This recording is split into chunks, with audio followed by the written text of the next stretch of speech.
Un autre temps, du moins en apparence, dont l'esprit et les valeurs sont perpétués au sein d'associations telles que l'Ordre de Malte. Mais l'Ordre de Malte, c'est aussi un État. C'est d'ailleurs un exemple unique au monde, celui d'un État souverain sans territoire qui possède des ambassadeurs dans 80 pays à travers le monde. Aujourd'hui, ces héritiers des croisés sont devenus des combattants de l'action humanitaire. Jean-Marie Tricot, Fidèle Balbona, Jean-Philippe Doux, reportage.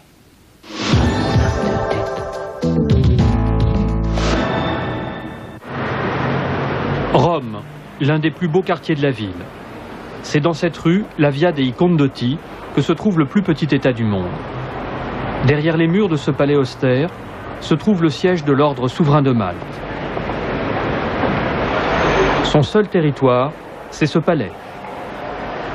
À l'entrée, aucun garde, tout juste un simple concierge. Quelques centaines de mètres carrés, pas de population. Ce palais est celui d'un chef d'État. Une résidence officielle avec ses huissiers et ses majordomes en livrée. Il est 8 h du matin, on prépare les salons d'apparat pour les rendez-vous officiels de la journée.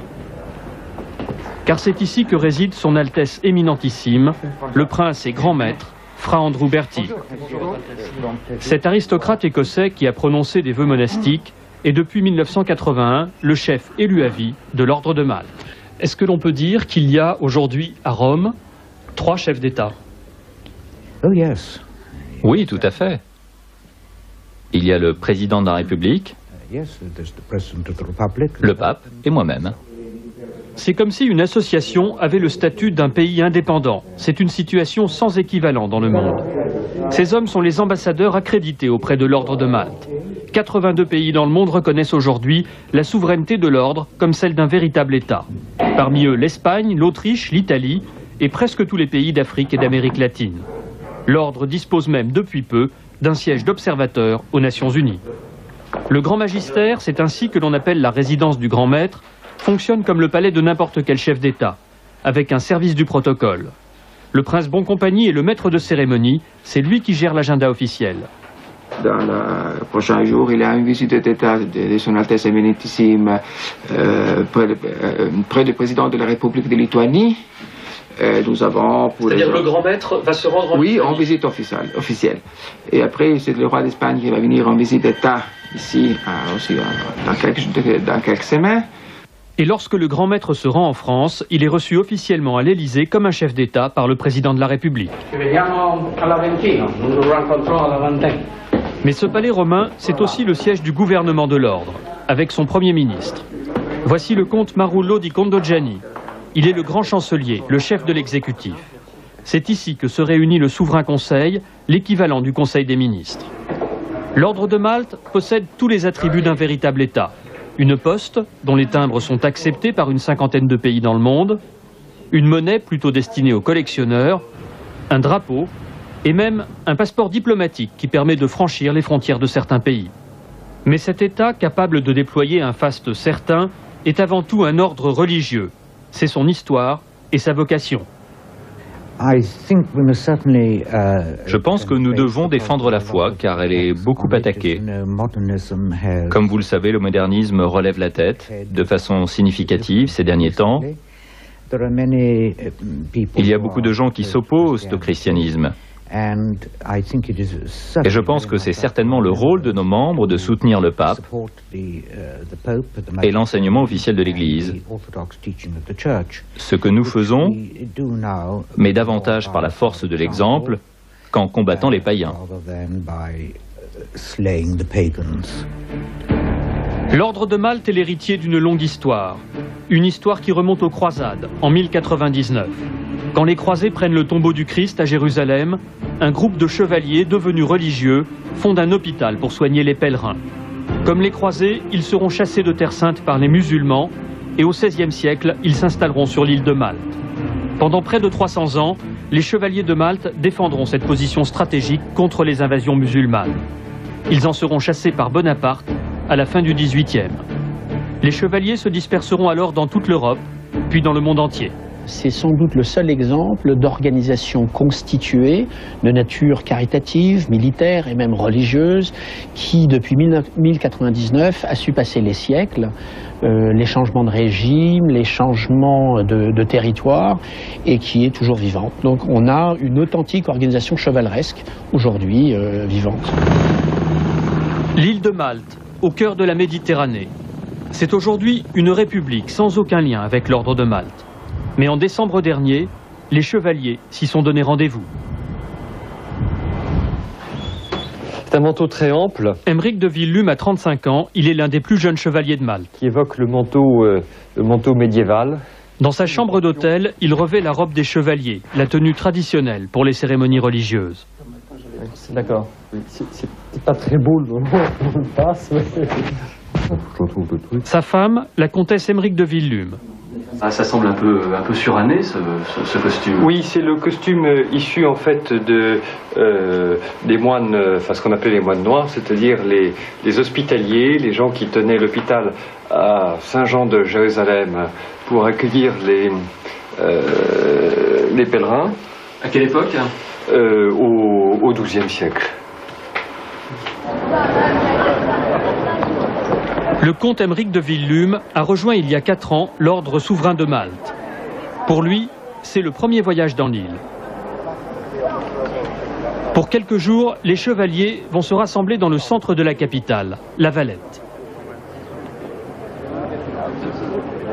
L'ordre est mixte, ce sont les dames de l'ordre, l'équivalent des chevaliers, avec leur cape à capuchon rouge et leur mantille.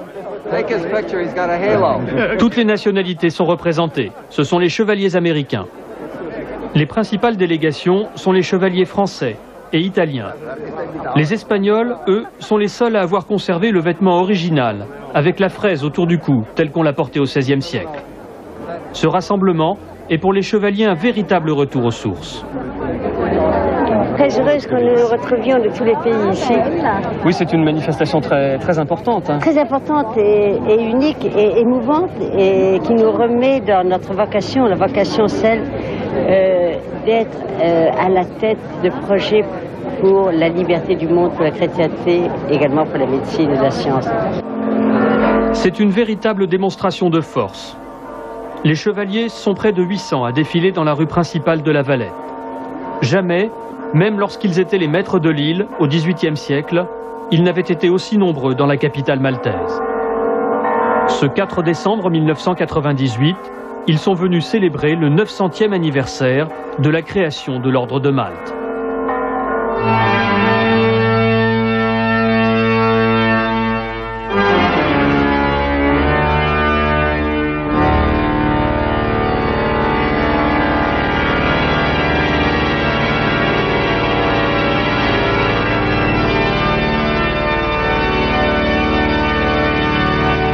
Cette église n'appartient pas aux chevaliers, mais ce sont leurs prédécesseurs qui l'ont construite. 300 d'entre eux reposent encore sous les dalles de la nef. Tout ici rappelle la gloire de l'ordre et les batailles du passé. Mais les chevaliers sont aussi venus à Malte pour récupérer ce fort, le fort Saint-Ange. Un lieu symbolique, car c'est depuis cette forteresse qu'ils ont repoussé les Turcs au XVIe siècle. Le gouvernement de la République de Malte a décidé de rendre aux chevaliers cette forteresse qui s'étend sur 3 hectares.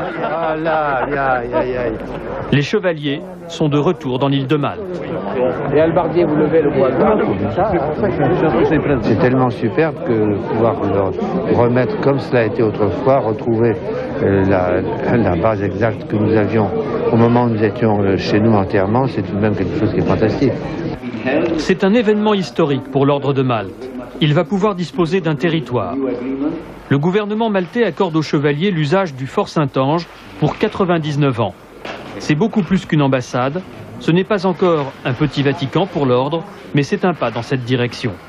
Pour la République de Malte, c'est aussi une très bonne affaire. Tout d'abord, la présence des chevaliers est bonne pour notre image. Et puis, il y a beaucoup de gens dans l'ordre de Malte qui ont des liens avec le monde de la finance et des affaires.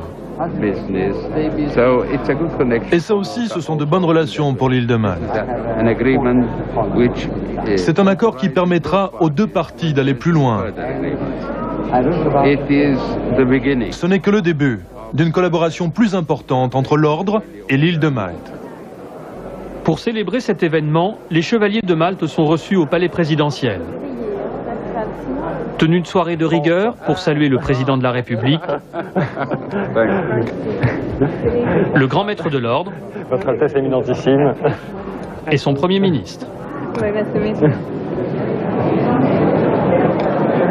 Tout le monde se félicite de l'accord sur la rétrocession du fort Saint-Ange. Les chevaliers vont retrouver une terre et l'île de Malte de fructueuses relations politiques et économiques.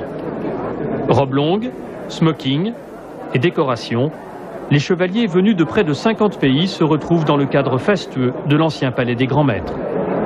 oui, il n'y a pas là quelque chose de mondain que de vouloir connaître en fait ses frères, ses confrères. C'est au-delà de ce qu'on appelle confrère au sens professionnel, c'est une confraternité religieuse. Donc je pense que c'est un désir très justifié que de se connaître au niveau international. Mais ne devient pas chevalier de Malte qui veut. Nous retrouvons Aymeric de Villelum chez lui, à Paris. Alors ça, c'est peut-être un futur chevalier de Malte. Il est bien trop petit pour savoir, très intrigué. Mais c'est la continuité de la lignée. Et il est d'ailleurs, il porte le nom des premiers membres de la famille à la fin du XIe, qui s'appelait Guillaume. Et il est le seul de sa génération pour l'instant. Sur sa photo de mariage, il est en grand uniforme de l'ordre. Mais pour devenir chevalier, le comte de Villelum a d'abord dû s'engager dans les œuvres humanitaires. Moi, j'ai été plusieurs fois en Bosnie et en Croatie. Pendant la guerre en Bosnie, il a organisé pour l'ordre plusieurs convois d'aide humanitaire. Cet engagement caritatif, c'est la première condition pour devenir chevalier. Et les camps de réfugiés en Bosnie, on leur amenait des médicaments, de la nourriture, des vêtements, pour ce que nous connaissons aujourd'hui, pour avoir la subsistance dans des conditions les plus décentes possibles. Il a même eu à l'époque les honneurs du journal de l'ordre. Alors, on me voit en train de distribuer du pain à des jeunes bosniaques dans un camp de réfugiés. Et c'était lors d'une mission en 93. C'était la première mission qui a été suivie ensuite de 3-4 missions. Cet engagement dans l'action caritative n'est pas suffisant. Il faut aussi effectuer une démarche spirituelle. On vous demande de constituer un dossier. Dans ce dossier, il y a la vérification justement de la vie chrétienne par le confesseur, un certificat de l'archevêché. Il y a différents certificats de baptême, mariage, sépulture religieuse. Et si l'on désire présenter un dossier avec preuve, à ce moment-là, bon, ce sont des avec preuve, c'est-à-dire avec preuve de noblesse. Voilà, c'est ça. À ce moment-là, ce sont des travaux généalogiques. Arbre généalogique à l'appui, Aymeric de Villelum a apporté la preuve sur 900 ans de l'origine aristocratique de la famille de son père. Paris, Porte-Maillot, un week-end de janvier. Comme chaque année, l'Ordre de Malte fait la quête pour une de ses actions, la lutte contre la lèpre. Journée mondiale de l'épreuve. Tous ces hommes sont des bénévoles. Parmi eux, il y a un chevalier, le comte Dominique de la Rochefoucauld. Il appartient à l'une des plus anciennes familles de la noblesse française. Depuis son origine, l'Ordre de Malte a d'abord recruté au sein de l'aristocratie. Ça a toujours été un ordre d'aristocrates, ça le reste, mais les aristocrates sont aussi sur le terrain, ce qui ne nous empêche pas de quêter et de vivre, je crois, un peu comme tout le monde. Alors lui est assez important. Pour beaucoup de chevaliers, l'appartenance à l'ordre, c'est aussi la continuation d'une tradition. Dans sa famille, Dominique de la Rochefoucauld est le 17e chevalier. Celui qui était le tout dernier, c'est mon grand-père, qui était bailli Grand-Croix de l'ordre. Je dois avoir un portrait ici, voilà, en grand uniforme. À l'époque, c'était certainement plus utilisé qu'aujourd'hui. Il était ambassadeur entre les deux. Je crois qu'il faut de son père. Au contraire, son service, puisqu'il a quand même laissé de belles exemples dans le cadre de l'ordre, puisque pendant 9 siècles, il a été au service de l'humanité souffrante. Il continue. Donc, passé très riche. Nous l'avons adapté aux critères d'aujourd'hui. En France, il y a 4 chevaliers. Un tiers d'entre eux ne sont pas des aristocrates. Les actions humanitaires de l'ordre sont aussi animées par... On va aller voir quel pied est cassé. Vas-y, tu vas monter derrière. Père et chef de il y a Samuel Malte dans le département des... Un fils de soir et une comme ce soir, des soins médicaux sans abri. Hein? Et puis on va aller regarder ce qu'on peut faire. Alors c'est sûr, il a donné un coup de pied. Non, j'ai tapé contre un arbre. J'ai loupé le gars, j'ai tapé. Ça correspond de l'ordre de Malte, des œuvres de Malte, et surtout des chevaliers de Malte qui ont vraiment cette charge quelque part et ce devoir de servir leurs prochains et les malades. Donc vous voyez, il y a un chevalier qui est là en train de servir son prochain et qui est un malade. Si j'ai toujours la façon de me taper dessus, moi. Vous allez me dire une chose. Si il y a tout le poids du corps dessus. L'équipe est composée de 5 personnes. Seul le médecin est un chevalier. Voilà, vous êtes bien là? Tous ces bénévoles sont qualifiés. Beaucoup ont suivi les formations de secouristes ou d'ambulanciers organisées par l'ordre de Malte. Parfois, les soins à apporter dépassent ce qui peut être fait dans l'ambulance. Il y a une telle infection, ça peut devenir grave. C'est pas possible.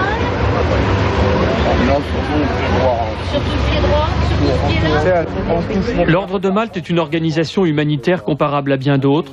Ce qui la distingue, c'est l'esprit chrétien qui anime ses bénévoles. Non, pas l'hôpital, non. Mais c'est beaucoup trop infecté. On ne peut rien faire, regardez vos pieds, Regardez ça. Ça va gagner, après vous allez avoir toute la jambe.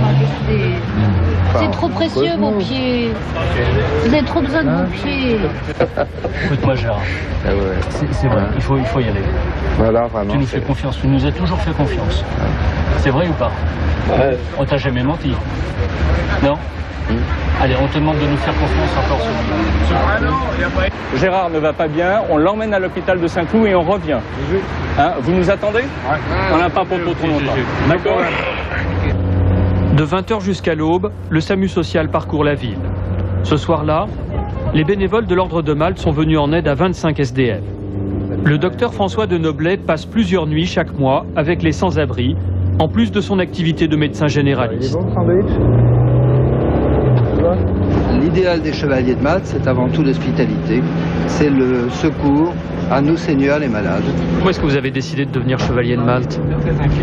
C'était il y a une douzaine d'années, c'est parce que tout simplement ça allait avec mon double engagement de médecin et de chrétien, tout simplement. Allez.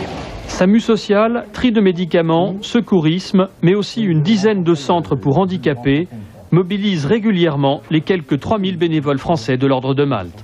Voilà, ça reste là.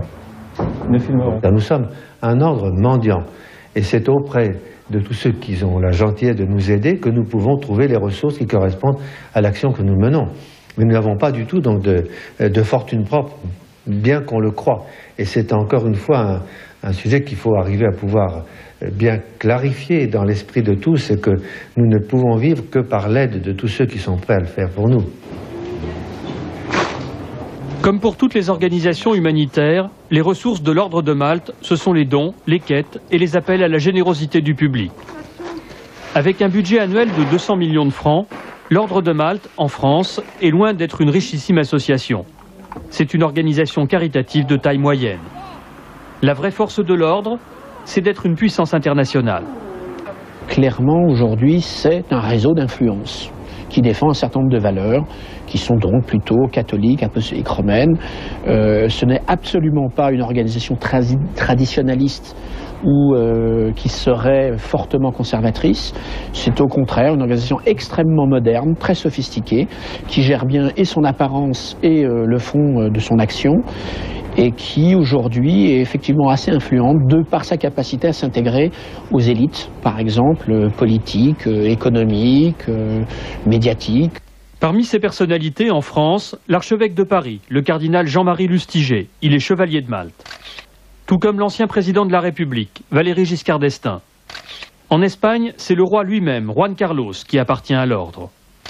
Le roi des Belges, lui aussi, et chevalier de Malte. Avec de tels appuis, avec de telles références, rien d'étonnant que l'ordre de Malte soit présent dans 120 pays. Crise, guerre, catastrophe naturelle, l'ordre de Malte est systématiquement présent. Skopje, en Macédoine. L'ordre de Malte a mobilisé ses représentants. Quels sont les autres camions qui ont été chargés? Lui, c'est Antoine Yazbek.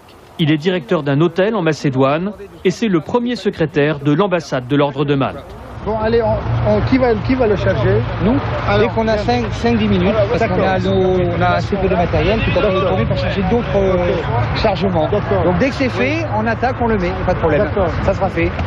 Il a été chargé de réceptionner 8 tonnes de matériel et de médicaments envoyés par les œuvres françaises de l'ordre de Malte. Et c'est son statut de diplomate qui va lui faciliter les choses. Peut-être que parce que nous sommes une ambassade aussi, c'est beaucoup plus facile. Nous avons le protocole qui nous aide et ça a été pour nous vraiment très très facile. J'ai demandé assistance, je n'avais pas encore arrangé les camions.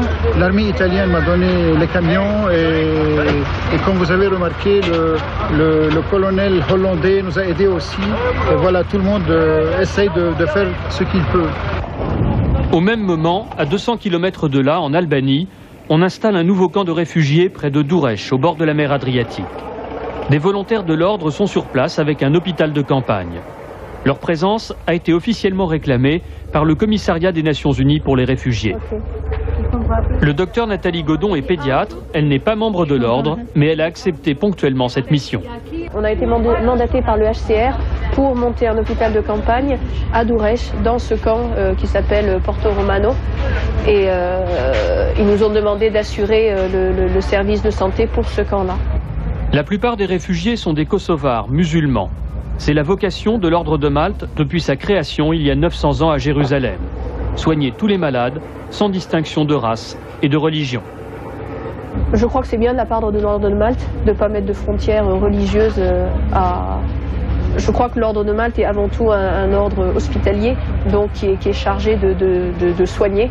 Et je pense que c'est très bien pour eux et de leur part de pouvoir élargir les frontières religieuses et pouvoir soigner des gens qui n'ont pas les mêmes convictions qu'eux. L'ordre de Malte est la plus vieille organisation humanitaire du monde. Il y a près de 1000 ans, à Jérusalem, ils ont inventé l'hôpital. Aujourd'hui, 80 000 volontaires aux 4 coins de la planète perpétuent l'œuvre des chevaliers de l'humanitaire. Voilà, c'est un reportage signé Jean-Marie Tricot, Jacques Cagne, Monseigneur Lustiger, Valéry Giscard d'Estaing, qui sont membres de l'ordre de Malte. Première question, est-ce qu'il faut être membre de l'élite pour faire partie de l'ordre de Malte? Non, ce n'est absolument pas une condition du tout, absolument pas. Pour faire partie de l'ordre de Malte, il faut, bien entendu, d'abord un engagement. Devenir membre de l'ordre, c'est s'engager. S'engager au service des autres. C'est ça le point essentiel. La qualité de ceux qui nous rejoignent, bien entendu, est très importante pour nous. Mais ça n'est pas du tout une condition essentielle. On reviendra tout à l'heure sur les conditions d'entrée dans votre ordre. Ces membres influents laissent penser que c'est peut-être aussi un réseau d'influence, d'action politique. Non, là aussi, alors absolument pas. Nous sommes totalement apolitiques. Nous ne cherchons pas à être un réseau d'influence et nous voulons au contraire, simplement par notre action, montrer que nous sommes proches de la vie de tous les jours, proches de l'humanitaire, de ce qu'on appelle aujourd'hui l'humanitaire, proches de ceux qui souffrent, des malades. C'est ça notre point de base essentiel. Alors vous êtes présent dans combien de pays à travers le monde? Nous sommes présents effectivement dans 82 pays. Et avec nous des travaillons avec des ambassadeurs dans ces pays. Et nous travaillons dans 160 pays. Alors, action diplomatique, donc forcément. D'ailleurs, vous avez, je crois, une maternité à Bethléem, un territoire où les tensions sont fortes, où les relations sont difficiles entre communautés. Est-ce que vous exercez justement une relation, une action diplomatique à ce sujet? Ce n'est pas vraiment une action diplomatique. Nous pouvons être amenés, bien entendu, à utiliser nos ambassadeurs pour nous aider dans notre action humanitaire. Mais ça n'est pas une action mais par exemple à Bethléem, nous réunissons, par exemple, une fois par an, toutes les communautés religieuses, aussi bien catholiques que orthodoxes que musulmanes. Le maire de Bethléem est un chrétien, mais le conseil municipal est également avec lui, musulman. Il n'y a aucun problème, nous sommes en parfaite entente et nous nous retrouvons remarquablement bien. Au Liban, par exemple, nous avons pendant la guerre pu jouer un rôle peut-être lui un peu différent et peut-être plus proche de ce que l'on peut appeler un rôle politique, dans la mesure où nous avons été pratiquement les seuls à pouvoir passer la frontière entre les deux zones du Liban pendant la guerre sans aucun problème. Est-ce que vous exercez aussi des actions de diplomatie secrète pour l'Église catholique? Est-ce que vous êtes un peu son fer de lance, le fer de lance du Vatican dans ce domaine? Non, non, absolument pas. Nous sommes bien entendu en relation très étroite avec le Vatican, mais nous n'utilisons jamais nos possibilités d'une façon indirecte. Nous sommes parfaitement clairs. Et nous n'avons donc aucune diplomatie secrète, aucune action secrète, aucune recherche d'influence secrète. Alors parlons d'action humanitaire. Qu'est-ce qui vous différencie dans le fond de Médecins sans frontières, de Médecins du Monde, d'autres organisations de ce genre? Médecins sans frontières travaille dans l'urgence. Nous aussi, nous travaillons dans l'urgence, mais nous avons également, en même temps, toute une action qui est à long terme. Nous avons nos hôpitaux, nous avons nos installations en province, nos délégations qui travaillent avec nous, nos recherches et tri de médicaments. Tout cet ensemble-là, c'est une organisation qui est permanente. Alors nous agissons aussi dans l'urgence. Mais ça n'est pas donc la même base que celle que l'on peut trouver dans ces deux organismes que vous avez cités. Tout ça dans l'esprit chrétien et dans l'esprit chevaleresque. Qu'est-ce qu'il en reste aujourd'hui et comment cette dimension est introduite dans votre action au quotidien? L'esprit chevaleresque, lui, il est dans le dévouement de tous ceux qui sont d'abord chevaliers, bien entendu, mais également de tous ceux qui travaillent avec nous. On peut vraiment reconnaître et remercier tous ceux qui nous rejoignent, qui sont plus de 3000 bénévoles fixes, mais au total, on peut dire que dans l'année, nous avons quand même plus de 20 000 personnes qui viennent travailler avec nous. Ça, c'est l'esprit chevaleresque, c'est merveilleux. Le côté religieux, c'est un côté personnel. Et nous sommes un ordre d'église. Donc de ce côté-là, c'est également parfaitement clair. Alors, parmi ces bénévoles, ce sont tous des aristocrates. Il faut être aristocrate pour faire partie de l'ordre de Malte ou pour être chevalier de l'ordre de Malte? Non, aristocrate, c'est le choix, l'aristocratie. Ce n'est pas forcément ce qu'on peut appeler la noblesse. Pour être chevalier de Malte, il est vrai que nous sommes une association nobiliaire, mais une grande partie de ceux qui font partie de l'ordre ne sont pas eux-mêmes noblesse. Prenons les États-Unis, par exemple, vous avez 3000 chevaliers et qui, eux, ne sont pas justement issus de la noblesse. C'est la noblesse du cœur qui compte pour nous. D'accord. Est-ce que vous êtes reconnu comme un État souverain en France? Parce que c'est le cas en Italie, en Espagne, mais je crois qu'en France, ce n'est pas le cas. En France, ce n'est pas encore parce que nous n'avons pas de territoire. Mais par contre, nous avons le statut, nous avons un représentant officiel auprès de la République. Merci beaucoup Jacques Guerrier-Dumas de Dumas d'avoir été notre invité. Si vous vous intéressez à l'ordre de Malte, je vous conseille ce petit livre, Les Chevaliers de Malte, paru dans la collection Découverte Gallimard.